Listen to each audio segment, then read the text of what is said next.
Hi dears, എല്ലാവർക്കും നമ്മുടെ പുതിയൊരു വീഡിയോയിലേക്ക് വീണ്ടും സ്വാഗതം. ഇന്ന് ഞാനിവിടെ തയ്യാറാക്കി കാണിക്കാനായിട്ട് പോകുന്നത് നല്ല ടേസ്റ്റി ആയിട്ടുള്ളൊരു ഹെൽത്തി സ്നാക്സ് റെസിപ്പിയാണ്. ഇത് നമുക്ക് കുട്ടികൾക്ക് സ്കൂളിലേക്കൊക്കെ കൊടുത്തു വിടാം കേട്ടോ. അവർക്ക് ആ ഒരു സ്നാക്സ് ടൈമിലൊക്കെ കഴിക്കാൻ പറ്റിയിട്ടുള്ള നല്ല ഹെൽത്തി ആയിട്ടുള്ളൊരു സ്നാക്സ് ആണിത്. ഉണ്ടാക്കിയിട്ട് എടുക്കാനും വളരെ എളുപ്പമാണ്. അപ്പോൾ ഇത് എങ്ങനെയാണ് തയ്യാറാക്കിയിട്ട് എടുക്കാമെന്ന് നോക്കാം. അപ്പോൾ ഇത് തയ്യാറാക്കാനായിട്ട് ഞാനിതിവിടെ 15 ഡേറ്റ്സ് എടുത്തിട്ടുണ്ട്. അതിൻ്റെ കുരൊക്കെ കളഞ്ഞിട്ടാണ് എടുത്തിട്ടുള്ളത്. ഇനി ഇതിലേക്ക് നമുക്ക് നന്നായിട്ടൊന്ന് കുതിർന്നിട്ട് കിട്ടാൻ വേണ്ടിയിട്ട് ഒരു 6 ടേബിൾ സ്പൂൺ വെള്ളം കൂടെ ഇതിലേക്ക് ഒഴിച്ച് കൊടുക്കുക. അപ്പോൾ നല്ല ചൂടുള്ള വെള്ളം വേണം ഇതിലേക്ക് ഒഴിച്ച് കൊടുക്കാനായിട്ട്. എന്നിട്ട് ഇതൊരു 5 മിനിറ്റോളം ഒന്ന് മാറ്റി വയ്ക്കാം കേട്ടോ. അപ്പോഴേക്കും ഈ ഒരു ഡേറ്റ്സൊക്കെ നന്നായിട്ട് തന്നെ കുതിർന്നിട്ടുണ്ടാവും. വെള്ളം കൂടുതൽ ആയി പോവേണ്ട. 15 ഡേറ്റ്സിലേക്ക് ഒരു 6 ടേബിൾ സ്പൂണോളം വെള്ളം മാത്രം മതിയാകും. അപ്പോൾ ഇത് അവിടെ ഇരുന്നിട്ടൊന്ന് കുതിർന്നിട്ട് വരട്ടെ. ഇനി നമുക്ക് മിക്സിയിൽ ഒരു ചെറിയൊരു ജാർ എടുത്ത ശേഷം ഇതിലേക്ക് 1/4 കപ്പ് നിലക്കടല ഇട്ട് കൊടുക്കാം കേട്ടോ. ഞാനിവിടെ വറുത്ത കടലയാണ് എടുത്തിട്ടുള്ളത്. കൂടെ തന്നെ നമുക്ക് 1/2 കപ്പ് പൊട്ടുകടല കൂടെ ഇട്ട് കൊടുക്കാം.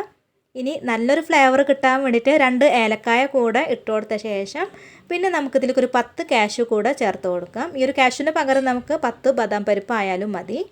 ഇനി നമുക്കിതിലേക്ക് 3/4 ടേബിൾ സ്പൂണോളം പഞ്ചസാര കൂടെ ഇട്ട് കൊടുത്ത ശേഷം ഇതെല്ലാം കൂടെ നന്നായിട്ടൊന്ന് പൊടിച്ചിട്ടെടുക്കാം. ഇപ്പോൾ അതേ നന്നായിട്ട് തന്നെ പൊടിച്ചെടുത്തിട്ട് വന്നിട്ടുണ്ട്. ഇനി ഇതൊരു ബൗളിലേക്ക് മാറ്റാം.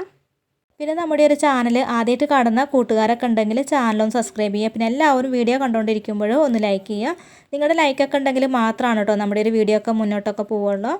ഇപ്പോൾ അതേ പൊടിയൊക്കെ ഞാൻ ഒരു ബൗളിലേക്ക് ഇട്ട് കൊടുത്തിട്ടുണ്ട്. ഇനി നമ്മൾ ഈ ഒരു പൊടിച്ചെടുത്തിട്ടുള്ള അതേ മിക്സി ജാറിലേക്ക് നമ്മൾ കുതിർത്ത് വെച്ചിട്ടുള്ള ഡേറ്റ്സ് കൂടെ ഇട്ട് കൊടുക്കാം.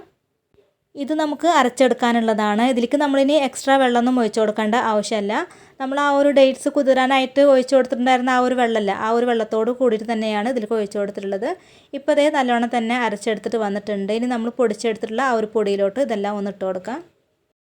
ഇനി ഇതെല്ലാം കൂടെ നമുക്ക് കൈ വെച്ചിട്ട് നന്നായിട്ടൊന്ന് കുഴച്ചെടുക്കാം. അപ്പോൾ ഇതുപോലെ നമ്മൾ കുഴച്ചിട്ടെടുക്കുമ്പോൾ ആദ്യമൊക്കെ കയ്യിലൊക്കെ അങ്ങനെ ഒട്ടിയിട്ടൊക്കെ പിടിക്കും. പിന്നീട് അത് ശരിയായിക്കോളൂ കേട്ടോ. ഇതിലോട്ട് പിന്നെ നമ്മൾ നെയ്യോ അതുപോലെ തന്നെ ഓയിലൊന്നും ഒഴിച്ചു കൊടുത്തിട്ട് കുഴച്ചെടുക്കേണ്ട ആവശ്യമില്ല.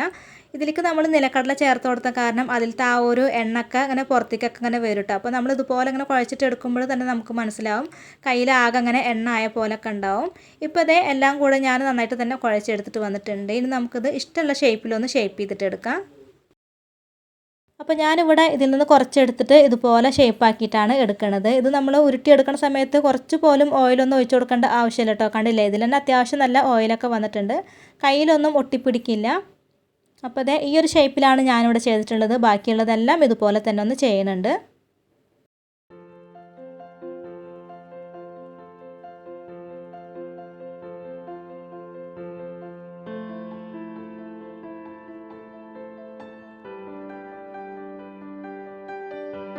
അപ്പോൾ എല്ലാതും ഞാനിത് ഇതുപോലെ ഷേപ്പാക്കിയിട്ട് എടുത്തിട്ടുണ്ട്. ഇനി നമുക്കൊരു പ്ലേറ്റിൽ കുറച്ച് വെളുത്ത എള്ളിട്ട് കൊടുക്കാം. ഈ ഒരു എള്ള് നമ്മൾ റെഡിയാക്കി വെച്ചിട്ടുണ്ടായിരുന്ന അതിൻ്റെ മുകളിൽ ഇങ്ങനെ കോട്ട് ചെയ്തിട്ട് എടുക്കാൻ വേണ്ടിയിട്ടാണ്. അപ്പോൾ നമ്മൾ ഓരോന്നും എടുത്തിട്ട് ഇതുപോലെ ഇങ്ങനെ ഒന്ന് കോട്ട് ചെയ്തിട്ട് എടുക്കാം കേട്ടോ. അപ്പോൾ ചെറുതായിട്ടൊന്നിങ്ങനെ പ്രസ് ചെയ്തിട്ട് കൊടുത്തു കഴിഞ്ഞാൽ ഇതിലൊക്കെ ആ ഒരു എള്ളൊക്കെ ഇങ്ങനെ ഒട്ടിയിട്ടൊക്കെ പിടിക്കും. ഇതുപോലെ നമ്മൾ എള്ളൊക്കെ ചേർത്തിട്ട് ഉണ്ടാക്കിയിട്ടുണ്ടെങ്കിൽ കുട്ടികൾക്കൊക്കെ ഒരുപാട് ഇഷ്ടമാവും. ഇത് കാണാനും നല്ല ഭംഗിയുണ്ട്. അതുപോലെ തന്നെ ഇത് കഴിക്കണ സമയത്ത് ഇങ്ങനെ കടിക്കാൻ കിട്ടും ഈ ഒരു എള്ള. അപ്പോൾ നല്ലൊരു ടേസ്റ്റാണ്. പിന്നെ എള്ളൊക്കെ കഴിക്കണത് വളരെയധികം നല്ലതല്ല. അപ്പോൾ ഇതുപോലെയൊക്കെ ചെയ്ത് കൊടുക്കുക കേട്ടോ കുട്ടികൾക്കൊക്കെ. അപ്പോൾ ആദ്യത്തേത് ഇവിടെ റെഡി ആയിട്ട് വന്നിട്ടുണ്ട്. ഇനി ബാക്കിയുള്ളതെല്ലാം ഇതുപോലെ തന്നെ നമുക്ക് ചെയ്യാം. ഇത്രയേ ഉള്ളൂ. വളരെ എളുപ്പത്തിൽ തയ്യാറാക്കിയിട്ട് എടുക്കാൻ പറ്റുന്ന നല്ലൊരു സ്നാക്സ് റെസിപ്പിയാണ്. അപ്പോൾ തീർച്ചയായിട്ടും ട്രൈ ചെയ്ത് നോക്കുക. ഇതുപോലൊക്കെ നമ്മൾ കുട്ടികൾക്കൊക്കെ ഉണ്ടാക്കി കൊടുത്തിട്ടുണ്ടെങ്കിൽ അവർ കഴിച്ചോളൂ കേട്ടോ. നമ്മൾ ബിസ്ക്കറ്റൊക്കെ കുട്ടികൾക്കൊക്കെ കൊടുത്തു വിടുന്നതിനേക്കാളും വളരെയധികം നല്ലതാണ് ഇതുപോലൊക്കെ ഉണ്ടാക്കിയിട്ട് നമ്മൾ കൊടുത്തു വിടുകയാണെങ്കിൽ. അപ്പോൾ അത് ഉണ്ടാക്കിയിട്ട് ഒരു ദിവസമൊക്കെ നമുക്ക് പുറത്ത് വയ്ക്കാം. പിറ്റേ ദിവസമൊക്കെ ആകുമ്പോഴേക്കും കേട് വരാനായിട്ട് തുടങ്ങും കേട്ടോ. അപ്പോൾ നമ്മളിത് ഫ്രിഡ്ജിൽ വെച്ചിട്ടാണ് എടുക്കേണ്ടത്. അപ്പോൾ ട്രൈ ചെയ്ത് നോക്കുക. ഉണ്ടാക്കി നോക്കിയിട്ട് അഭിപ്രായങ്ങളൊക്കെ കമൻറ്റ് ബോക്സിൽ അറിയിക്കുക. വീഡിയോ എല്ലാവർക്കും ഇഷ്ടമായിട്ടുണ്ടെന്ന് കരുതുന്നു. അപ്പോൾ എല്ലാവരും ഒന്ന് ലൈക്ക് ചെയ്യുക, ഷെയർ ചെയ്യുക, കമൻറ്റ് ചെയ്യുക. പിന്നെ നമ്മുടെ ചാനൽ ഇതുവരെയും സബ്സ്ക്രൈബ് ചെയ്യാതെ കാണുന്ന കൂട്ടുകാരൊക്കെ ഉണ്ടെങ്കിൽ ചാനൽ സബ്സ്ക്രൈബ് ചെയ്യുക. അടുത്ത നല്ലൊരു റെസിപ്പിയുമായി വീണ്ടും വരാം. Thank you for watching.